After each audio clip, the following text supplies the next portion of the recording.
Welcome to my little unintentional ASMR show, where I'm going to show you 7 of my favorite unintentional ASMR gems from the previous weeks. Here's a short preview. Then, say after 4 years, it would be 16 times as tall as when we started. Albert Einstein.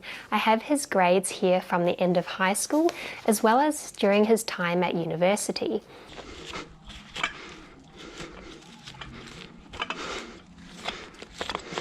I reckon orgasm will be achieved by about there or there. Let's see.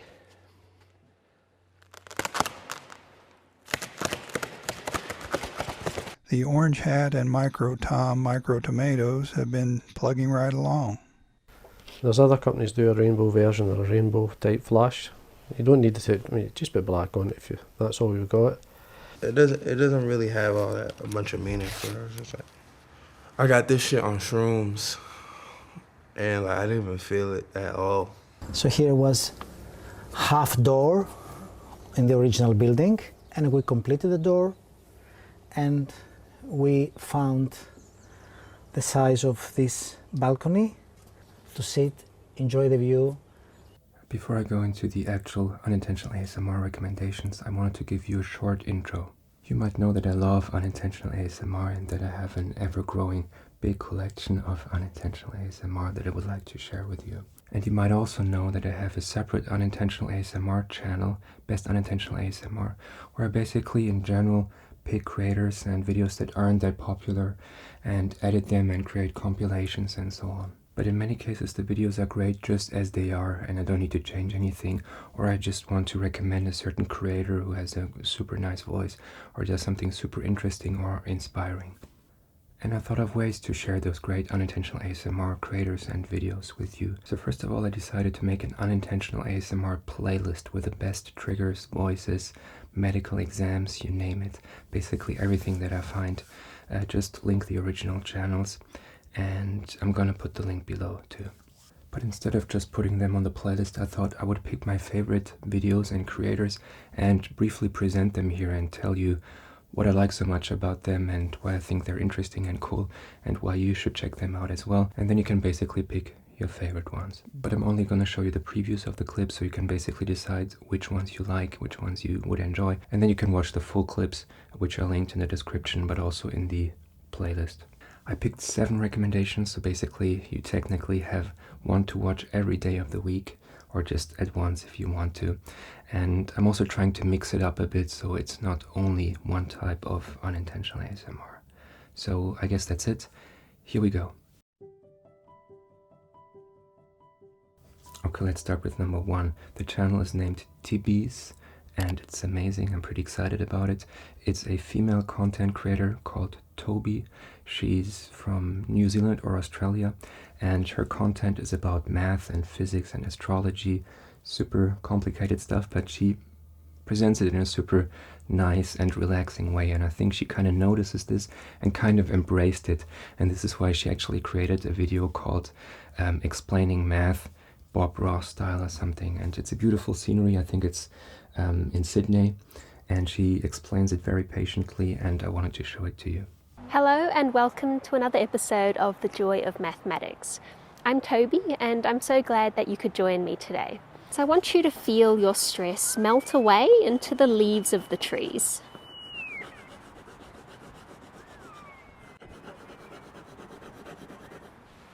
If we had a tree that was doubling in size every year, then say after 4 years, it would be 16 times as tall as when we started. It is essentially 2 times 2 times 2 times 2 is equal to 16.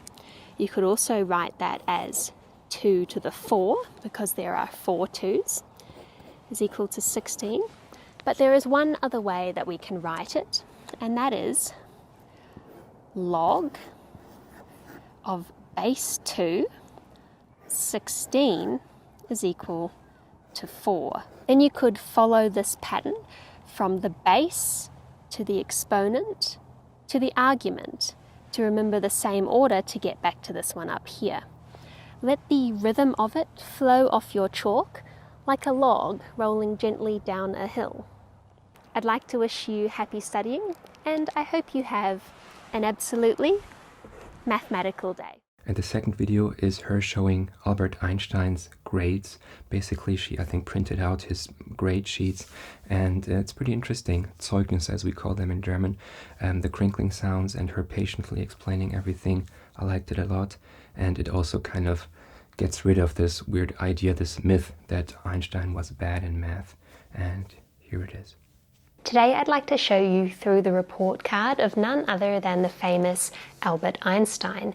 I have his grades here from the end of high school as well as during his time at university. There's a bit of a myth that goes around that Einstein was really bad at math and failed that at school, but from having a look at his grades you'll see that Einstein was actually a pretty good student.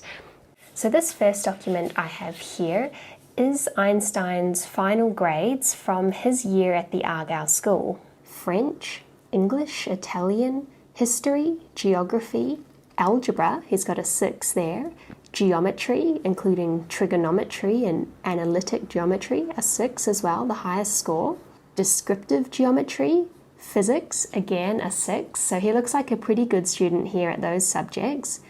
The presence of this 1 and the fact that Einstein didn't show up to a lot of his classes may be a bit of a surprise to you.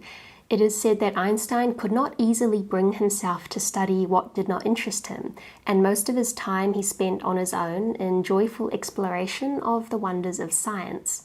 After graduation, the other 4 students in the class, except for Einstein, went on to get assistant positions in the university doing physics. Einstein, however, was not able to get such a position, but he did try because he wanted to continue his career in physics. His tactic of copying Grossman's notes came back to bite him because he had such a poor relationship with many of his teachers that none of them wanted to take Einstein on as their assistant. So that's all I wanted to show you today. If there's any takeaway message, it's that Einstein did score pretty high grades as a student, but that time was not without struggle. Einstein knows what it's like to not get along with your professors and to feel like the school system is beating your interest out of you. The second clip is a bit unusual, but pretty satisfying. It's about horseshoeing. It's kind of like manicure, but for horses. And it's from the channel S&S Horseshoeing. There are a few really popular videos. And I've got to say, it's a bit rough sounds. You hear the breathing of the guy, you hear some wind sounds sometimes, but it's still pretty satisfying, remarkably satisfying actually, the scratching and scraping sounds. I gotta say, I got a bit anxious when he put out his big pliers, but other than that, I thought it was pretty satisfying and relaxing, and here it is.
The third one is James May, the co-host of Top Gear, who basically unboxes a Toyota Yaris, like a full car.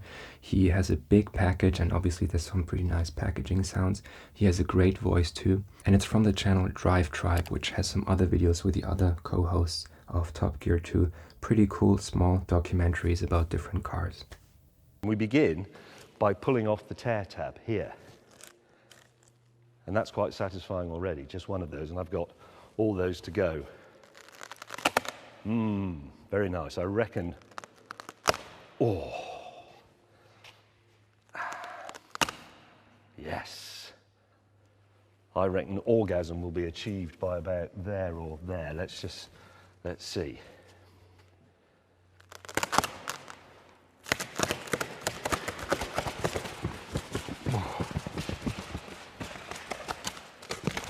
Oh. Nurse.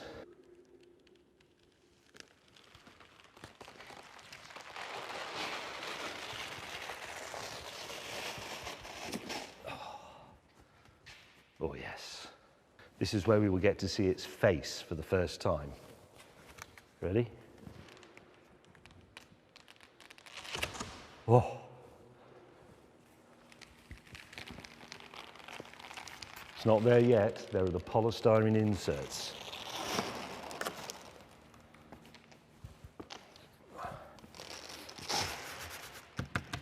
Nice piece of polystyrene. Piece of polystyrene is always useful if you've got a hot wire cutter to turn it into an interesting sculpture, objet, conversation piece. Don't dump it in the sea.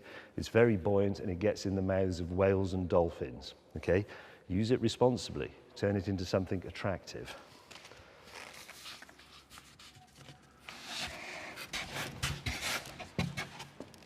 That smells of fresh polystyrene. That's all part of the excitement of having something new. Remember, you only unbox something once. Something that has once been unboxed can never be boxed again because it's already been unboxed.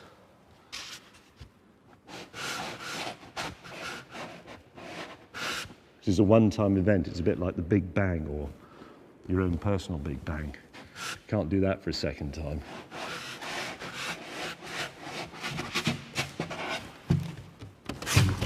It's always very pleasant pulling this off for the first time. It will never be as clean again as it is in this moment when this first comes off. And it makes a nice noise. You ready?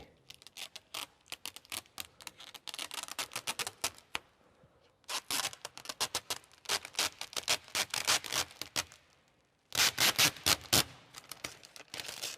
wonder if I can get a consistent note out of it. Hang on. Here we go.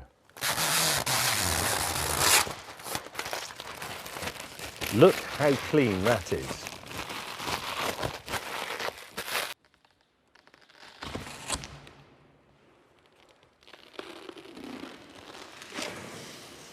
Single central pipe, nice lights, bit of aerodynamic detail.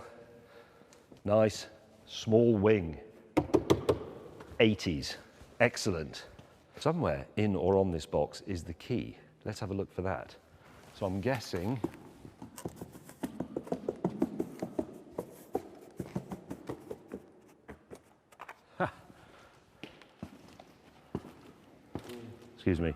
Excuse me. The key, I'm assuming that's what this is and not a pair of cufflinks. This is an unboxing event in itself. It's an unboxing within the unboxing. Ho, ho, ho. Ho, ho.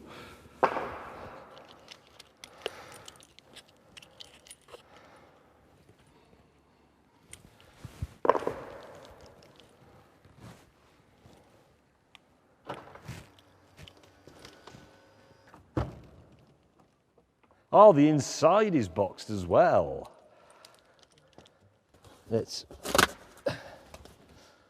lovely sports steering wheel, little red bit at the top to tell you when you're going in a straight line.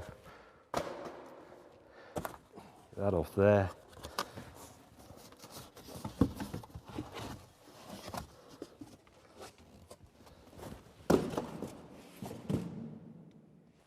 I was born in the 60s, I know this stuff. Red needles, warning lights, Gazoo racing. Look at that.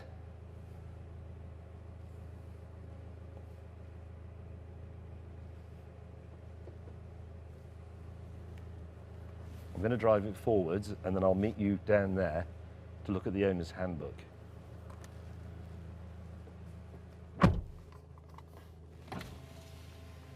Stand by.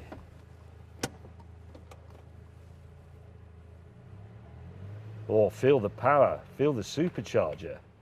I've run over my own box.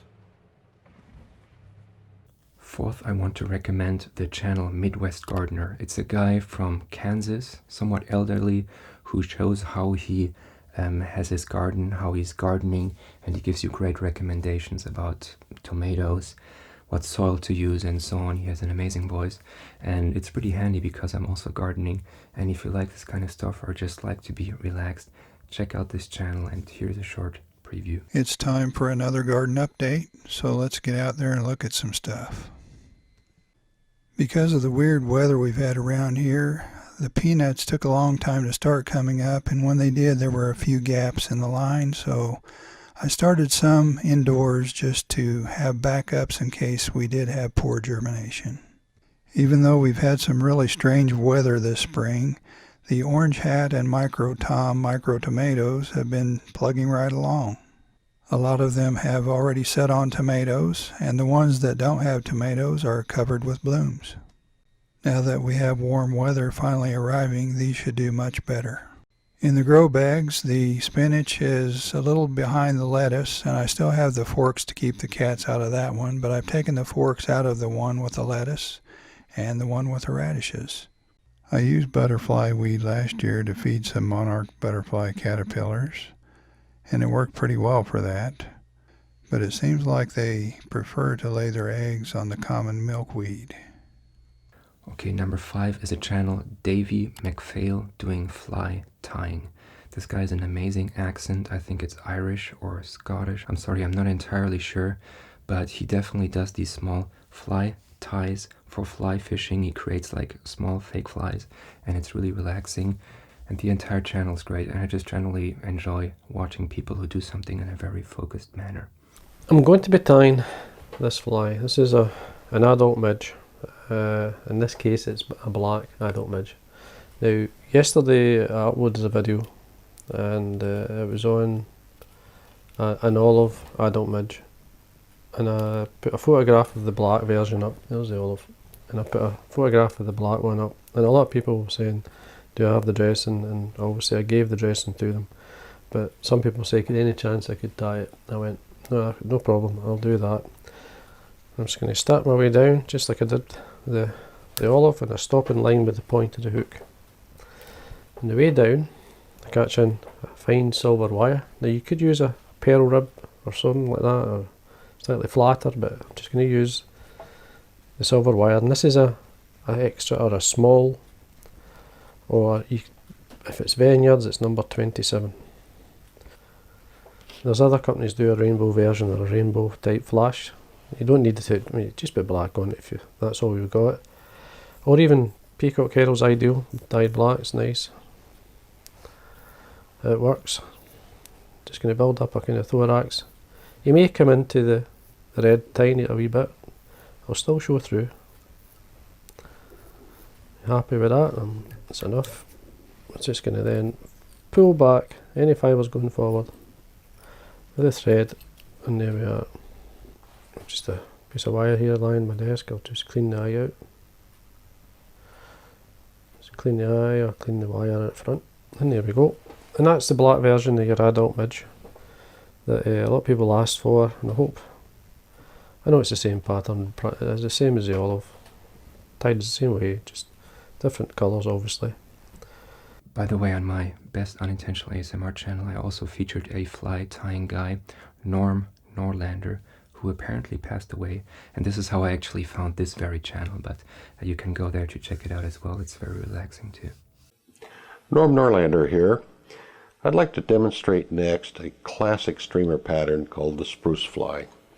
This particular pattern is kind of near and dear to my heart because this is the fly on which I caught my very first steelhead. So let's go and see how it's put together, okay? Okay, number 6 is a bit unusual. It's little Tracy, a musician, who shows his tattoos and explains them on the channel Mont Reality. So to be honest, I didn't really know little Tracy. He apparently was a friend and co-musician of Lil Peep, rest in peace too. And he does a bit similar music, kind of like rap, rock mix. What I like about this video is that there's no background music, as opposed to the other GQ videos and so on. And he pretty calmly explains everything. He has a nice voice, and I think you might like it as well. Hey, this little Tracy, you tune in to Montreality TV. I'm about to tell y'all a little something about my tattoos and shit. We can start here. This is my favorite Tekken character. Her name is Zhao Yu, and I liked her ever since I was a kid. I had a crush on her. This, I don't know, just some traditional shit. Hate the little Hello Kitty. Got the Traveler shit. It doesn't really have a bunch of meaning for her. It's just like, I got this shit on shrooms, and like I didn't even feel it at all. Mia is the devil, and I have an armored horse right there. Got the sinner. Feel me? I am a sinner. Got a funny ass. I was on shrooms when I got this too. That shit was like moving and shit. Woman Moon. This is actually my home. I used to get tattooed by this dude named Oraculo. And he's like really good at drawing. He drew his dog as like a demon. It's kind of like my thing. Got this, of course, for Peep, RP. This is Coco. Yeah, that's my mom's like stage name. She was a singer, and I love my mom, so I just got that. Okay, number 7 is cool. It's Kristen Dixon, a pretty large channel about minimalism, tiny houses, architecture in general. It's pretty well made, and in this one she shows a Greek guy who rebuilt a medieval stone tower. I think he made a hotel out of it, but he explains how hard it is to rebuild everything, and it's pretty amazing. He has a great Greek accent too, and the channel in general is really great, and please check it out. Here we are close to the southmost point of Europe, actually. Mani Peninsula is one of the 3 peninsulas in the south of Peloponnese, in the center, and historically is the most important. Actually, this is our this is the kitchen, 5 by 5 meters. So 25 square meter footprint. Walls are included. The building was up to this level here. So here was half door in the original building, and we completed the door, and we found the size of this balcony and 2 wooden stools for the guests to sit, enjoy the view, and count the stars maybe. And we were passing by that Sunday of March of 1994 outside of here, and we stopped with our friends. We were a group of friends, and we saw a ruin, and we assumed actually half of the upper floor was missing and nothing was around here, and we assumed that the view from here would be nice. And there was a sign for sale in one of the cornerstones of the building. It was a great surprise for us. We try to make little spaces for our guests, so he doesn't feel limited at the end of the day. We don't want our guests to admire the place and then leave. We brought these olive trees, the big olive trees, to create shade for our guests. This is a typical Marriott room with a vault. It's an old sink which was inside a wall. That was the side inside the wall, and we put it the other way so someone who comes in the door cannot be hurt from the angles of the corners of the sink. But we can see how the marble was inside the wall, and this matches very much, goes very well with the stone. There is quality. You see how they make this door to the next room. This stone holds all the vault, so it's a very important stone. And there is another one which keeps Don't forget that there is an earthquake zone the south of Teneron. It is the second deepest point in Mediterranean. So these buildings have suffered hundreds of earthquakes for hundreds of years. Okay, that's it for now. Thank you so much for watching, and again, all the videos are in the description, but also in the Best Unintentional ASMR playlist. You can check it out, and if you like it, I'm gonna do those again, and I'm looking forward to it. And please subscribe too.